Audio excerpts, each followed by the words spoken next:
Seringkali kita amati respon dan kebijakan Presiden Prabowo terhadap berbagai peristiwa dan permasalahan seperti hilang sinyal, terputus dari realitas dan deliberasi publik, mengabaikan riuh kegelisahan di tengah masyarakat banyak Indonesia.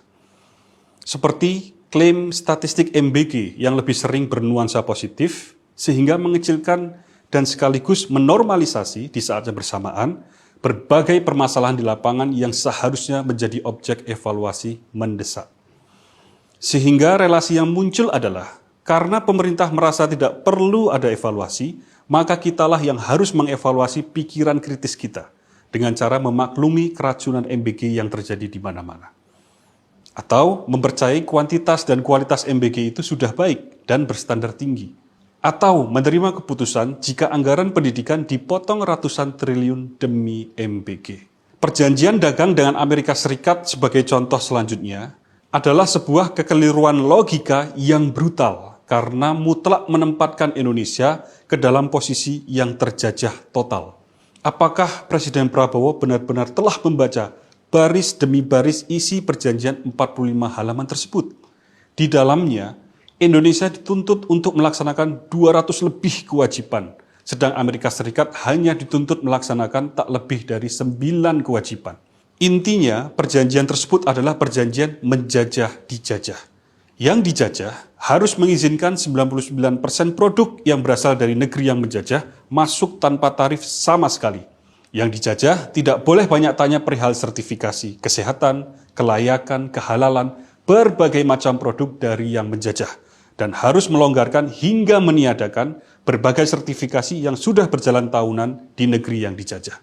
Yang dijajah harus mentransfer data pribadi rakyatnya, yang memungkinkan yang menjajah untuk mengidentifikasi, memprediksi, dan mengklasifikasi rakyat yang dijajah. Dan karena menguasai data yang dijajah, yang menjajah akan membangun digital panopticon, di mana yang menjajah dapat mengawasi sepanjang waktu yang dijajah, yang secara tidak langsung akan mengontrol penuh perilaku yang dijajah. Digital panopticon adalah bayi yang dewasanya akan menjadi digital colonialism, yang melalui data serta infrastruktur dan platform digital akan mendominasi, mengontrol, dan mengeksploitasi politik, ekonomi, dan budaya negeri yang dijajah. Dan belum selesai, dalam perjanjian tersebut, yang dijajah harus membeli berbagai produk bernilai miliaran dolar dari yang menjajah. Sekali lagi, hilang sinyal di sini. Amerika Serikat seperti sedang menulis buku takdir untuk masa depan Indonesia. Dan celakanya, pemerintah Indonesia seperti dengan senang hati menerima buku takdir buatan neo-imperialis tersebut yang nyata-nyata melucuti kemerdekaan. Menjadi anggota Board of Peace atau Dewan Perdamaian bentukan Trump adalah contoh selanjutnya yang setali 3 uang hilang sinyalnya. Bagaimana mungkin kita akan membawa perdamaian dan stabilitas di Gaza melalui dewan yang dibentuk dan diketuai sendiri oleh Trump, yang kita tahu sangat pro-Israel dan tidak pernah pro-Palestina. Padahal Indonesia sendiri sejak Januari 2026 adalah Presiden Dewan HAM PBB. Mengapa pemerintah Indonesia tidak mengoptimalkan forum tersebut sebagai alat perjuangan untuk rakyat Palestina yang telah jelas dirampas hak asasi manusianya? Apa gerangannya membuat hilang sinyal di Hambalang? Apakah bukit-bukit di sekitar Hambalang yang menghalang-halangi? Atau ada sebab lainnya?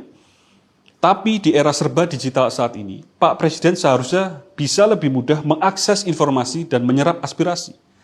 Kalau hilang sinyal seperti ini berlangsung berkepanjangan, kita khawatir akumulasi aspirasi yang tidak kesampaian akan menjadi bom waktu yang akan mengguncang stabilitas negeri ini, yang gejalanya sudah mulai kita lihat.